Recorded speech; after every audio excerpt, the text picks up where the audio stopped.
ഇന്ത്യയും ചൈനയും എതിരാളികളല്ലെന്നും വികസന പങ്കാളികളാണെന്നും നല്ല അയൽബന്ധം തുടരേണ്ടത് അനിവാര്യമെന്നും പ്രധാനമന്ത്രി നരേന്ദ്രമോദിയും ചൈനീസ് പ്രസിഡന്റ് ഷീ ജിൻപിങ്ങും തമ്മിലുള്ള ചർച്ചയിൽ ഇരു നേതാക്കളും വ്യക്തമാക്കിയതായി വിദേശകാര്യ മന്ത്രാലയം. അഭിപ്രായ വ്യത്യാസങ്ങൾ തർക്കങ്ങളായി മാറരുതെന്നും മോദിയും ഷീയും ആവർത്തിച്ച് ഉറപ്പിച്ചതായും വിദേശകാര്യ മന്ത്രാലയം വ്യക്തമാക്കി. ഷാങ്ഹായ് ഉച്ചകോടിക്ക് മുന്നോടിയായി പ്രധാനമന്ത്രി നരേന്ദ്രമോദിയുമായി നടന്ന കൂടിക്കാഴ്ചയിലാണ് ഇരു നേതാക്കളും പരസ്പര സഹകരണത്തിന്റെ അനിവാര്യത വ്യക്തമാക്കിയത്. ഇരു രാജ്യങ്ങളും സുഹൃത്തുക്കളായിരിക്കേണ്ടത് ശരിയായ തീരുമാനമാണെന്ന് ഷീ പറഞ്ഞു.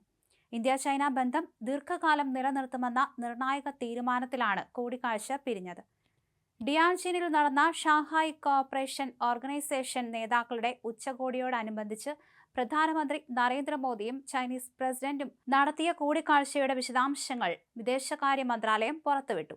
2024 കസാനിൽ നടന്ന മോദിയും ഷീയും തമ്മിലുള്ള അവസാന കൂടിക്കാഴ്ചയ്ക്ക് ശേഷം ഉഭയകക്ഷി ബന്ധങ്ങളിലുണ്ടായ ഗുണപരമായ മുന്നേറ്റത്തെയും സുസ്ഥിരമായ പുരോഗതിയെയും ഇരു നേതാക്കളും സ്വാഗതം ചെയ്തു. പരസ്പര ബഹുമാനം, പരസ്പര താൽപര്യങ്ങൾ, പരസ്പര വികാരങ്ങൾ മാനിക്കൽ എന്നിവയുടെ അടിസ്ഥാനത്തിൽ ഇന്ത്യയും ചൈനയും അവരുടെ 280 കോടി ജനങ്ങളും തമ്മിലുള്ള സ്ഥിരമായ ബന്ധവും സഹകരണവും ഇരു രാജ്യങ്ങളുടെയും വളർച്ചയ്ക്കും വികസനത്തിനും അത്യന്താപേക്ഷിതമാണ്.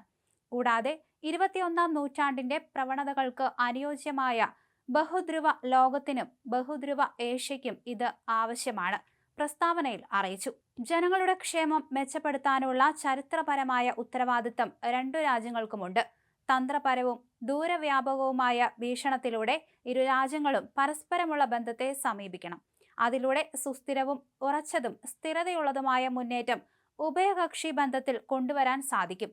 ഇന്ത്യയും ചൈനയും സഹകരിച്ച് മുന്നോട്ടു പോകേണ്ട പങ്കാളികളാണ്, ശത്രുക്കളല്ല. പരസ്പരം ഭീഷണി ഉയർത്താതെ രണ്ടു രാജ്യങ്ങളുടെയും വളർച്ചയ്ക്ക് സഹായിക്കുന്ന തരത്തിലായിരിക്കണം ഇന്ത്യ ചൈന ബന്ധം, ഷീ പറഞ്ഞു. ഇന്ത്യ ചൈന ബന്ധം ശുഭകരമായ ദിശയിലാണെന്ന് പ്രധാനമന്ത്രി നരേന്ദ്രമോദിയും പറഞ്ഞു. അതിർത്തിയിൽ സ്ഥിരതയും സമാധാനവും ഉണ്ടായെന്നും കൈലാസ് മാനസരോവർ യാത്ര പുനരാരംഭിച്ചെന്നും മോദി പറഞ്ഞു. കസാനിൽ നമ്മൾ ഫലപ്രദമായ ചർച്ച നടത്തി. ഇരു രാജ്യങ്ങളും തമ്മിൽ നേരിട്ടുള്ള വിമാന സർവീസ് തുടങ്ങും. നമ്മുടെ രാജ്യങ്ങളുടെ സഹകരണത്തിലൂടെ 280 കോടി ജനങ്ങളുടെ താൽപര്യങ്ങൾ ബന്ധപ്പെട്ടിരിക്കുന്നു.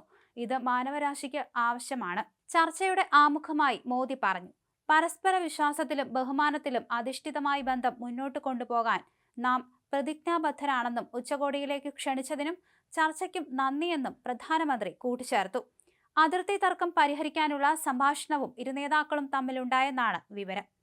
ഉഭയകക്ഷി ബന്ധങ്ങളുടെ തുടർച്ചയായ വികസനത്തിന് അതിർത്തി പ്രശ്നങ്ങളിലെ സമാധാനവും ശാന്തതയും പ്രധാനമാണെന്ന് പ്രധാനമന്ത്രി ഊന്നിപ്പറഞ്ഞതായും വിദേശകാര്യ മന്ത്രാലയം കൂട്ടിച്ചേർത്തു.